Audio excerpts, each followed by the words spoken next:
Hey, Jay. Congratulations, man. Thank you. Just taking back to coming here to this team and then, all the way up to tonight, coming up big in this game and, helping your team so much. And just you've been through these playoffs before, deep runs in the playoffs. How much more special, I guess, is this one? It's amazing. But I knew our potential. I knew we can get to the level of basketball we could play when I first got here. I just knew it was a special group. I knew we had a chance to do something special. And we just stayed the course throughout the whole season, throughout the whole postseason. We've been just staying the course and believing in one another and trying to perform to the best of our abilities together. But it feels great. Obviously, I was here last year, and my mind is already thinking about 4 more. But I'm going to embrace this and just take it all in tonight. I know it's hard to get back to the finals to be the last 2 teams standing, but I'm going to embrace this. And then tomorrow I'll switch my mindset to 4 more. So it feels great. Thank you. Next is Kellen Olson with Arizona Sports, followed by Dwayne Rankin. Hey Jay, Monty was just saying when you're watching these moments from afar for guys and you're in the league and you've never had one, you never know when you're going to get there. With the way last year ended for you, did you have that kind of moment, and just how does it feel now to be back in this position to potentially win a championship? I'm chasing it. I was chasing it. That's all I can really tell you. That's my motivation. That's what I've been preaching to the guys. Yeah, we were a good regular season team, but we're preparing for something bigger, and that's the postseason. And I knew that was my message pretty much the whole season when things got tough in our regular season. But for myself, yeah, I'm chasing that. I'm chasing that feeling again. I'm chasing that moment. I was 2 games away from hoisting a trophy, so it definitely hurt, but it definitely gave me some motivation, and I'm glad to be back here playing for it all again. Next is Dwayne Rankin with the Arizona Republic, and then Gina Mizell. Congratulations, Jay. Thank you. And I wanted to ask, seeing Chris Paul in that mode, what was that like to watch him do what he did? It was great, just seizing the moment. We knew coming into this game it'd be a tough environment to just get the thing done, but I knew we were capable. We talked about it this morning. We just wanted to seize the moment whenever the opportunity presents itself, and I think he understood that more than anybody. He just tried to seize the moment. I think he controlled the game from the time we came out of the halftime. He could just control the game, whether it be getting us in our sets, whether it be him making that play. He just controlled the tempo of the game, and I think that's when he's at his best. But it was great. I kept asking him in the 4th quarter, "You taste that? You taste it?" He's like, no. I said, all right, come on. We're going to keep playing then. We're going to keep playing. 5 minutes to go, we up 21. You taste that? No. He go back out, bang, hit the top of the three. I'm like, all right, he's still feeling it.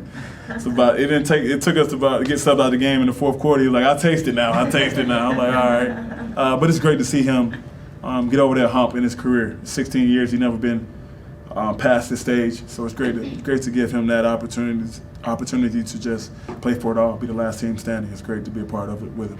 Thanks, Jeff. Mm-hmm. Next is Gina Mizell with Suns.com, followed by Dave McMenamin.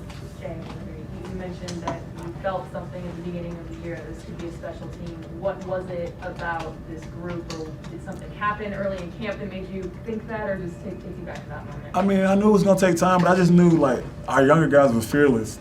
I knew what our veteran players would do, would be in the moment.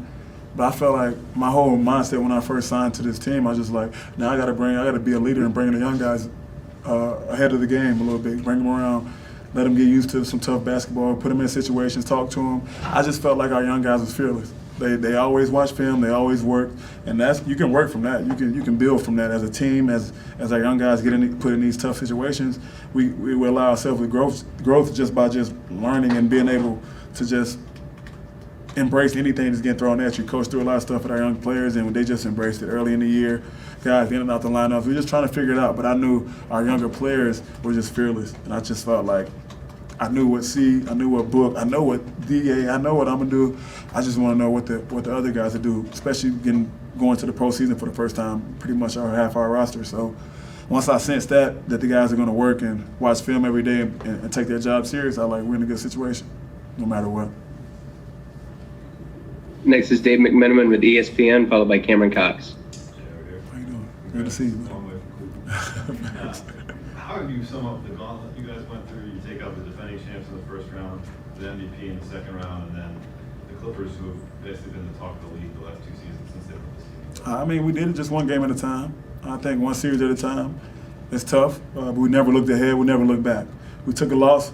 We just tried to find solutions, find answers to it, and get better.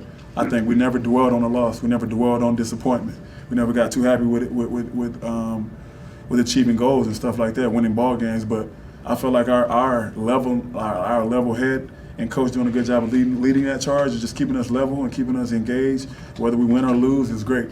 It's great. It's great. That allowed us to grow. That allowed us to come out after a loss like we just had the other night on our home court and perform like we did tonight. Does the nature of the opponents do anything for your confidence and belief heading into the finals, no matter what team you're playing? I think leading up to the Denver series, obviously you take out the champs. That definitely gets you going a little bit with your team morale, confidence-wise. Our younger players confident, knowing that we took down a great team, defending champs. That definitely played a factor in that Denver series. I don't know how much that, but every series obviously gains momentum. You gain momentum each series, and we took care of business in Denver and had a 2-0 lead here, and then faced a good team, good LA team, and fought back. Next is Cameron Cox with 12 News, followed by Jovan Buha. Jay, you've been a part of a lot of special teams and runs in the playoffs. Where does this rank for you personally? And are you still keeping hold of your promise to salsa with the city of Phoenix if you guys get 4 more wins?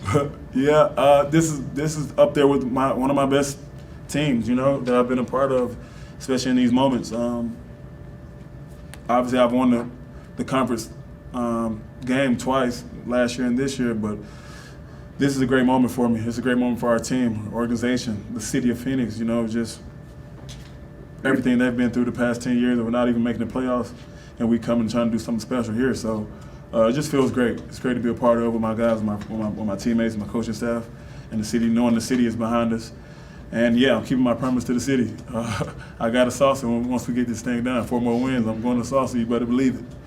You better believe it. Next is Jovan Buha with The Athletic, followed by Melissa Rowland. Hey Jay, over here. How you doing, buddy? Congrats. Thank you. You mentioned Chris finally getting over that hump and getting to the finals. I think he's clearly a first ballot Hall of Famer whenever he does retire, but what do you think this moment means to his career and his legacy finally making the finals? Puts him in elite, puts him, whether we win or lose, it puts him in elite, just leading his team to that dance. It took him 16 years. That tells you how hard it is to get to this moment, So, he's preaching that in the back, like it took 16 years to get to this. That's a long time to fight something, to have something motivate you for your career. But it's great to be a part of it. Definitely puts him in the elite category with players, special players that came through our league. I honestly feel that way. We're gonna for sure stamp it with 4 more wins. I think you stamp his legacy, his career. Once we get these 4 more wins, even more. So that's the goal. Got time for 3 more. Next is Melissa Rowland with Fox Sports, and then Greg Moore. Hey Jay, we saw the emotions spilling out onto the court after the game. Can you describe what the scene was like in the locker room?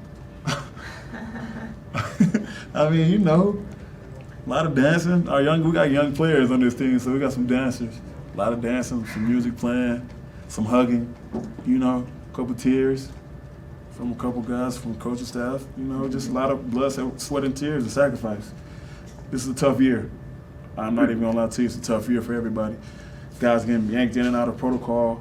You never know what may be thrown at you that day. Our team did a great job of just taking the blows, whether it be we missing a player, just taking the blows and just trying to do it together, do it collectively, do it as a unit, as a real unit, and not dwelling on the things that's going wrong with our season or wrong with our players. We just took whatever came our way and we just embraced it. And I think that makes this moment even more special. And I think you saw it on the court. It just hit everybody. It's a special moment for us to overcome.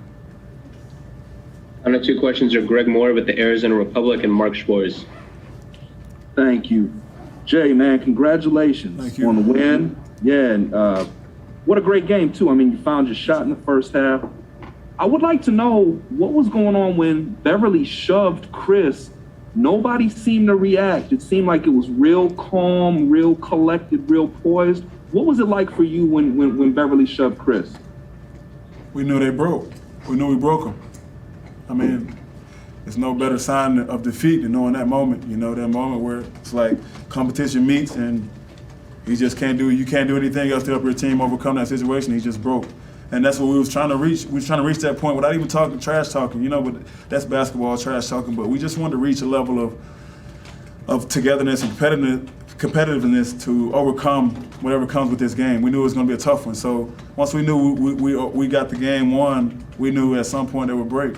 And I think that's basically what you saw. You saw a breaking point with one of their leaders in their locker room. And then that's a great feeling to have, especially in the playoffs. Such a great feeling. Hey, Jay, final question is Mark Schwartz with ESPN. Jay, congratulations for getting to another finals. Thank you. Tremendous accomplishment, man. Appreciate you. What was it like to be on the floor for you during the third and fourth quarter when Chris was living that moment and getting so close to the goal that he's wanted to for all of his career and all of his life? It was great to be a part of it. This story will be played years down the road about his legacy and about what he done for this organization. And I'm glad to be a part of it with him. I'm glad to be his brother. Like I said, you heard me, I kept asking him, you taste that? Like, you taste that victory? He like, no, I don't taste it. And we up 21 points. He wanted to seize that moment. He wanted it so bad, you could tell. He wanted it bad. You could tell how his focus this morning when he first woke up. I saw him at 8 a.m. this morning. He was focused. He was ready to go. He was smiling. He was still focused and having fun with it. And I felt like that definitely brought everybody else to, on the same plan as him. Just be focused, have fun with the game, and we're prepared for this moment. And I think it showed. Of course, he was prepared, and he did a good job with us leading us. Thank you very much for the time, Jay. Thank you.